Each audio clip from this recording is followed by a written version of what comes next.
Yes, welcome everyone here to the Smash Sports Show right here on Smash FM here on a Saturday. Let's head up to our friends up in Sydney, and of course they've got a big doubleheader this weekend, of course, for both the women's and the men's, because they play Hunter obviously today at home, and then they hit the road up to the Hunter to take on the Hurricanes. And of course, we've got two very special guests joining us right now. Prior to their game this afternoon, thanks both of you for joining us. Oh, good. Thanks for having us. I'm going to get both of you to introduce yourselves and obviously what position we'll hopefully be seeing you if people come up to your game this weekend. Hi, I'm Ollie Purcell. I'm the goalkeeper for the Balmain Tigers, and I'm from Melbourne originally, so moved up here last year to play. And I'm Lily. I've been at Balmain my whole life, Lily Dunn, and I'm a driver, usually on the right-hander side of the pool. Now, I'm going to start off with you, Ollie, first. Obviously, a huge weekend. You need to win these two games to stay in the hunt for the finals. How's the preparations been like at the moment? Yeah, it's been good. All the boys have been training really hard, especially the last month. Everyone's been doing their own swims every day. And obviously we know what's at stake. Every game's a must win now to make finals. So everyone's dialed in and really locked in, which is good. So I think going into today, it doesn't really change from the rest of the season. We've got to win. It's as simple as that. But no, all the boys are really locked in, ready to go. Everyone's been training hard, so should be good. We're in good stead for today and tomorrow. How good to hopefully at least start your weekend at home before you hit the road up in the Hunter for the men's, and then I'll ask Lily the next one in a minute. Yeah, of course. It's essential. And I think as cliche as it is, you've just got to, take it game by game. Obviously we've got to win tonight and tomorrow, but before tomorrow, just got to focus on today And it's a home game and as it's well, home. which always helps. Yeah, being at Dorney's, it's a pretty big advantage. It's an ocean pool, so ball's a bit slippery compared to a normal chlorine pool. I think all the field players can tell you about that, Lily especially. But yeah, tonight's a must win, and we just got to worry about tonight, and then tomorrow will work itself out as well. Now, Lily, obviously your team's in a little bit of a different situation. Obviously, you pretty much signed up at the final spot in fourth at the moment, but obviously you're trying to get Yeah. a top two finish, Yeah. which I think is currently two games behind at the moment. How important these games, especially against the bottom team Hunter, both at home and on the road? Yeah, they're very important. We're extending our usual playing group today, so a few more of our squad members are joining to a few girls are debuting today and tomorrow, and a few girls who don't usually play every game. So we've changed up our team a bit today, but that doesn't change any of our style of play. We have three key pillars that we play by every game. So as long as everyone sticks to those, although it's maybe not our usual group, we train together 3 times a week. Everyone's very close. So we need to get these 2 wins. It's great to give some of the younger girls an opportunity to play. And for the future as well, we're very determined on giving everyone a go, even though it is the highest level of water polo in this country. But that's how our club's going to continue into the future. So we do need to win today and tomorrow, and not settled on winning by 1 or 2, winning as by as much as we can. And then in the following weeks, we have one game against Wests, which is another team a bit lower on the ladder. So that is another important game that we can't take easily, because they can they're a very, very talented team as well. And then we face Queensland for our final round, who are currently sitting on the top of the ladder. But yeah, that's our kind of big focus, I guess. And we are head down ready to take both wins over them, hopefully. As I mentioned, two games behind second, which is Sydney Uni. You're half a game behind third, which is Fremantle. I'm assuming the team's goal is to get to second on the ladder to at least get that important break Yeah. and go straight through to the next round of finals. Yeah, so I think to do that, we need to win our next 4 games prior to finals. Maybe we could split results with Queensland and we could still get second, but I'm not 100% sure. We split results with Freo, but unfortunately lost both against Sydney Uni, one quite badly, and the other one we only lost by 1, unfortunately, in the last 30 seconds. So the girls' competition and the boys as well is a very tight competition. Like we've beaten teams ahead of us, we've lost to teams below us. Same as the boys, they beat UWA, who's sitting on top of the ladder. So it's actually really good. It's a very strong competition this year in terms of all teams being quite equal. I need to ask you now. Obviously, Lily just mentioned about the head-to-head for her team against the two teams above them. For you, how I know I think Cronulla just above you is on the ladder at the moment, about half a game behind. How did you fare against them if it comes to head-to-head? Against Cronulla, where I think we're okay because we won by more in our second game. So I think if it comes to that, I think we'll be okay. But yeah, it's at that point of the comp now where I think it's between us and about four teams for, that last spot or, kind of that sixth to third spot. Everyone's, on similar points, wins and losses. So every game now is a must win. Nothing can get dropped. So, but yeah, win lot. In terms of the plus minus for goals, I think we just scraped through above them. So, yeah. So, Lily, you mentioned you had some debutantes that's going to start this weekend. Obviously, you got one today. I think you got a couple tomorrow. Tell us who they are, and Ollie, if your team have very similar in regard to debutantes who are playing their first game this weekend, you must tell us who they are. So I know Evelyn O'Neill is debuting today. So I think she is 2009 born. So she would be 16, 15, 16, which is pretty cool. That's when I first started AWL as well. And I think I debuted against Hunter, but I don't really remember. It was like 4 or 5 years ago now. But yeah, I'm really excited for her home game. She's a very water polo based family, so it'll be exciting for her and her family to get down to the pool today, home game. And then tomorrow, Harley is debuting against Hunter. She is a Newcastle girl, so it'll be cool for her to debut in her hometown as well. I don't think anyone else is debuting other than those two girls over this weekend, and they're both 2009 born, which is a very good achievement for both of them. I don't think we've got any debutantes this week. So I think I know we've got a few players out. A couple of boys are injured and other reasons. So we've got a few younger boys playing, which will be great. They've been, like I was saying before, everyone's training hard, especially them. So it'll be really good to see what they can bring. But we've also got Sam Hughes playing his 100th game tonight. Wow. So another reason why we've got to win. They're little milestones, but they're in terms of the game, they're a good reason to come along home with a win. So, Considering both teams are playing a very similar type team that when you came to Melbourne a couple of weeks ago against Phoenix, what did you took out of the Phoenix game to, I guess, do better against Hunter, considering both Hunter and Victoria and Phoenix are very similar alike? Well, for me, I think they are similar. I think Hunter is a bit more of a scrappy game, I guess. They have a bit more experience compared to the Victorian team, not in a bad way at all. The Victorian team's just a younger team who are very talented younger players. It's a young group, similar to us. We're a very young team. The average age of our team is, I'd say 20. Yeah. Other than 4 players, everyone else in our team is under the age of 20, which is quite rare in the AWL.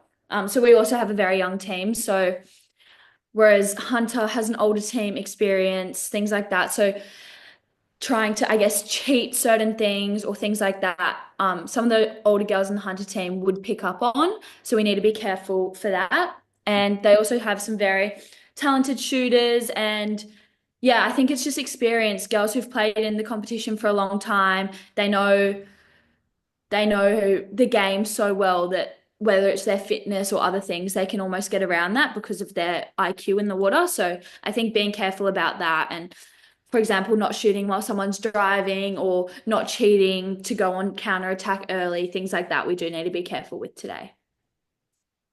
For us, I think it's mental. I think going into the game mentally ready is going to be our biggest thing. If you look at our results this year, like Lil said, we've beaten UWA who are on top, Right. but we've also lost to teams who we've beaten and lost to them by a lot. So I think for us, it's going into the game mentally fresh, knowing that every game is just as important as every other and getting in the pool ready to go, not waiting for half time and then going, oh, now we've got to put the burners on and we've got to go hard. I think it's as soon as we get in that water 20 minutes before and we're, warming up, that's when we have to be ready to go. So I think from the Phoenix game, yes, but every other game leading to this point, I think now that's our biggest thing. It's just being switched on, not just from the first whistle, but an hour and a half to God the night before, even if it takes that long. But just being ready before the game. Playing at your amazing venue at the Dorney, at the Dawn Fraser Baths down there in Balmain.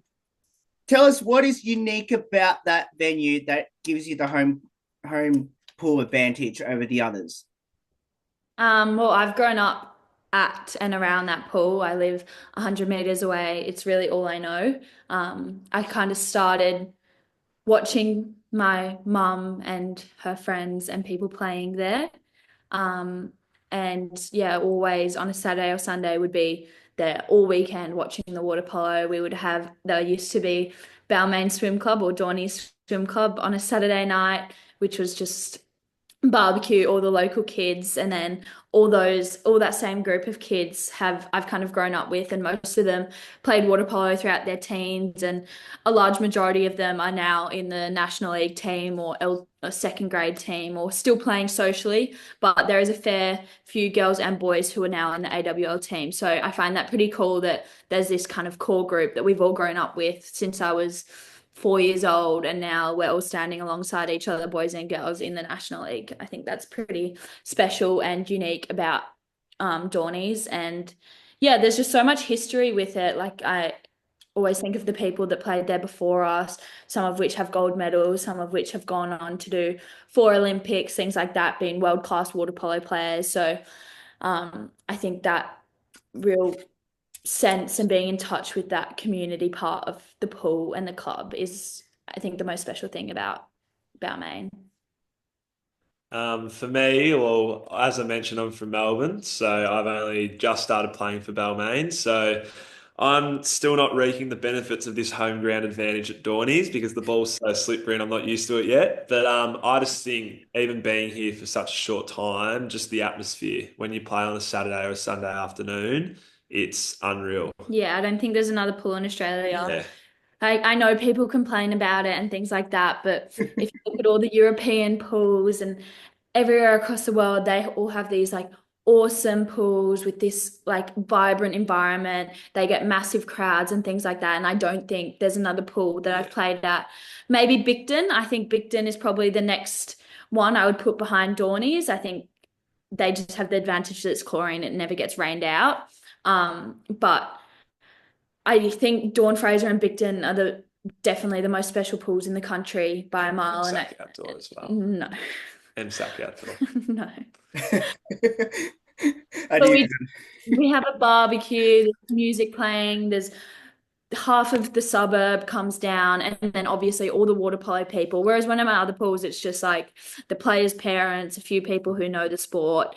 Whereas I think Dornies really encapsulates kind of growing water polo and making it more well known, which I love. So, what does the sport of water polo mean to both of you, especially playing for Balmain? I mean, it's your life, really. Lily can vouch where, we train every morning and every night. I think one thing that's so good about water polo is that you're with your mates every single morning, every single night. And I think those friendships you bond a lot closer than friendships, outside of sport. So I can say for myself and for Lily that the people that we're playing with every morning, every day, they're our best friends. And it's like a second family. You can go to them for anything, and if it's stuff outside the waters going south, or you're having a hard time out of the pool, you can fall back onto these guys because they're like your second family. I think that's the most important thing about water polo. It's that it's a really family orientated sport. I know obviously a lot of other sports, you have close bonds within them, but I think water polo, because you're with each other so often, it's just a really connected sport, and I think that's one of the biggest benefits of it. And one of the reasons why you play water polo is because you're with that such tight-knit group of people that you're always with. I think that's for me the biggest thing. I also obviously agree with all of that. Like my closest friends, my bridesmaids at my wedding, everything like that will be the water polo girls. Um, yeah, they're like sisters to me. Even the boys, like the boys and the girls teams, we go to the pub or we get a drink or we go out for dinner. Like we're a very combined club. Like it's not like girls team, boys team. We do everything together. If it's one of the girls' birthdays, the whole team will be there. The whole boys team will be there. So it's very, I love how everyone gets along like that. And even though we do spend so much time together, we choose to spend more time together. But I also love with water polo how it's such an international sport. So you can go and play in the US colleges, you can go and play in the European League or in individual European country, their competitions. You can play in Australia, you can play in New Zealand, you can really play in any major part of the world, which you can play in Japan. Like there's so many places it can take you. Like I'm only 19 and I've never traveled to Europe or anywhere like that with my family, but I have with water polo. I've been to like Croatia, Croatia, Serbia, Serbia, Greece, States. what's that country called? Holland. He went to Japan last year. I was in and Europe. I had a Europe tour last year. Like you can go anywhere, and I would definitely be interested in kind of pursuing playing in Europe when I'm ready, which will probably be at the end of this year or at the end of next year. So it's pretty cool how it can take you so many places in the world that you would never even think to go to otherwise, which I think is such an advantage compared to other sports. So, what have both you learnt from each other on and off the pool? You know, I know both you're a part of different teams at Balmain. You can go first. Well, I don't know, you might have heard this, but goalkeepers are a little bit weird. That's the general consensus. Yes. So, Where? and I'm also a very how do I explain it? I'm very analytical, sometimes get in my head. So Lil's been good at, just teaching me to calm down sometimes, but just relaxing and, enjoying the sport because like we were saying, as much as in Australia it isn't, compared to Europe, it's very professional in terms of, there's players on contracts $150,000 and more, whereas Australia, it's you're doing it more for the You're love of paying. it. You're Yeah. paying. Yeah. I think just enjoying it and, falling back to you're doing it with your best mates and, just enjoying it for the ride. I think that's one thing that I've gathered from Lil. But yeah.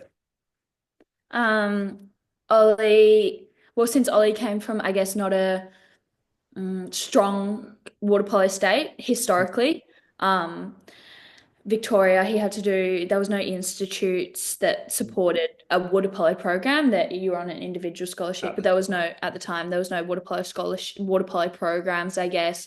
So it was very self-run, like getting yourself to do swimming training 3 times a week, getting yourself to do strength and conditioning 3 times a week, organizing your own physio, organizing your own sports psych, organizing your own massages, everything like that was kind of on your own accord. And when I first met Ollie, and I also have a friend from South Australia, I found it really hard to comprehend how they got themselves to do all that when it's not necessarily forced. Like you don't have a set schedule that you're given and that you follow.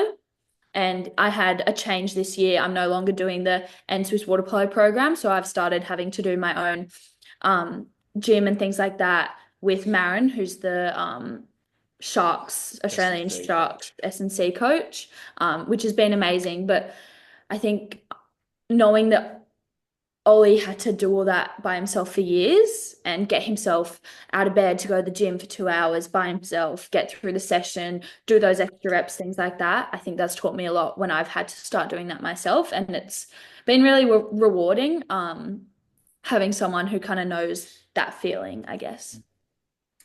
So, Lily, if my memory serves me correct, don't you have a sister that plays on the same team? Yes. Okay, so I'm going to ask you a two-part question. The first part is, what have you learnt from your sister, and who's the better water polo player? Well, my sister is Saskia, Sassy. She gets called by people that know her, I guess. She's like a year and a half, 2 years younger than me. And we're very close. We're almost like friends as well, I guess, when you're in a team and I'm with my friends that I've known forever. Like we're all friends. We're in a team together. We're friends. So Sassy and I are friends as much as we are sisters. But then at the end of the day, we are sisters. So we do argue and we don't speak to each other, I guess, the way you would speak to your friends. So if she does something wrong or if I do something wrong, she's always the first person to yell at me, vice versa. But it's really cool. Like we've played together for probably the last 6 years consistently. Um, yeah, no, it's really cool. When we're playing on the same side of the pool or we're in together, it sounds weird, but like we understand each other in a way that I don't understand other people. Like some of my friends that I've played with since I was 7 years old, I have the same thing with. Like there's two girls I've played with for my entire life that I have the same thing with, but with my sister, it's like we just understand each other. Like she knows when I want the ball without me even having to say it, and I know how to give her the ball and things like that. It's almost like a telepathy. We're not twins. Some people think we are, or a lot of people think we are, but it's almost like a twin telepathy. In terms of who's better. The third sibling, Sam. Our little Let's just brother. say, Our little yeah. brother. No, we're similar but different positions. We're very different people with the same morals, if that makes sense. Like we believe in the same things. We were raised exactly the same, very close, but we're very different people. I'm like quite hot-headed and type A and assertive and like need to have everything sorted out and like my way or the highway kind of thing. Whereas my sister's just very like Chill. Yeah. She's very chill, quite emotional. Yeah, we're quite opposite people. Ollie, obviously you're coming up to Sydney from Melbourne. Do you miss Melbourne at all, or you're happy with the Sydney lifestyle up there? Of course. I mean, you'd probably know a few of the Phoenix boys, Daniel, Nick, Pavle, Jimmy, I've grown up playing with them my whole life. So, they're super close mates with me. Miss all those boys and family, but I'm loving Sydney just as much. I think for water polo, it's been a great move. There's a lot of exposure up here just through training and different programs, but also just the lifestyle. I think it's nice having, some of the greatest beaches going around 20 minutes from your doorstep. So that's a good little change. But yeah, no, for sure miss Melbourne, and it makes it nice coming back home and seeing everyone, but certainly loving Sydney just as equally. So yeah, no, it's good. I like it up here. Any future ambitions in water polo? Olympics for Yeah, I me. mean, yeah, for I sure. guess that's more long term, but Olympic ambitions, obviously the pinnacle, but I think again, cliche, you got to just take it one week at a time. And I think right now, winning National League is obviously the first thing. I think that's the biggest goal for yeah, both of us. We've both teams have a good shot at winning it, and then second to that is under 20 world champs, which are I think for you guys August and for us June. So making that team, and if they do make the team, and same for Lil, having a good result overseas. So I think, yeah, Olympics is the pinnacle, but short term is definitely individually 20s, but as more importantly, winning National League. I think that's the most important thing at the moment for both of us. yeah. So we'll finish with a couple light-hearted questions because I know obviously you've got to head to Donny very soon, which is who had the most embarrassing moment on the pool this season, and what was it? Bianca, who's our Italian import in our girls team. She I think I know fell this into the one. pool like fully on top of the lane rope, slipped into the pool when we were in Perth playing UWA. That was pretty fun. Yeah, I remember this. Yeah. Lane rope bruise all over her leg, poor thing. But that was quite funny. I was sitting on the bench and I was like, "Don't laugh, don't laugh." I think we were down by one, and I was like, "Don't laugh, this is serious." Like, it was funny though, and we all had a joke about it after. But it was hard to contain ourselves during the game. For me, this is the first thing that pops up to my mind. It's not really, well, it is a specific moment, but it's happened a couple times. So Joel Smith, one of the boys in our team, it happened last week when we were playing Cronulla. He was balking the ball, and like I said, it's pretty slippery. I think he went to shoot the ball and it just slipped out of his hand, and he just like let out this little gasp and kind of screamed, and it was like a little squeal. Everyone in the pool just started laughing. You could hear, it was so distinct. You could just hear it. It was like the pool went Because it silent. It echoes. echoes, and it was like everything went silent. You just hear this little squeal. And I remember I was obviously in the goals Give us a again. demonstration. No, I'll leave that to him. Maybe you can watch the replay. But I remember, obviously, one of the other good things about Dornies, which I'll sidetrack here, but when you're in the goals, everyone's behind you, sitting. That's one of the other good things. Not if you're an opposition goalie and may or may not get bread thrown at you. But no, I was behind the goals. I Good could hear about that. everyone laughing and having a good chuckle to that. But that was probably the main thing that stuck out to me. I don't think anything too embarrassing's happened, No. but that was just a funny thing that I can remember. Okay, so I've got to ask you about this because it got mentioned in the post-game interview I did with the women's team about a couple of weeks ago about the bread throwing at the Dorney. So is that true? And have any of you accidentally copped it even though it was not supposed to be thrown at you? It's been going on for as long as I can remember, and it really annoys me when people complain about it because it's like it's really not that deep, and I feel like it kind of takes away like It is when you're not playing, and I've been in that situation, so well, it's just I like can vouch for the it's a opposite. part of playing there. It's a No, part of it's Dornies. Like it's all I've known. Like when we were little, we used to take like 4 rolls of bread and chuck them into opposition goalie. It would never hit the goalie. It's always just like near them, so the fish will come nearby. Never hit anyone. It's just to encourage the sea life. I've had I've had a fish. I put bread in between my toes when I was little and put my feet in the water and a fish came and bit me. So people can't complain if we do it to ourselves as well. So who's the comedian, the best singer, and the best dancer on the team? I think Ethan's the funniest in the boys. Oh, Ethan's our American import from yes. Stanford, so he's been a very handy recruit this year. Our goal scorer, I guess you could say, but he's hilarious. Dancer.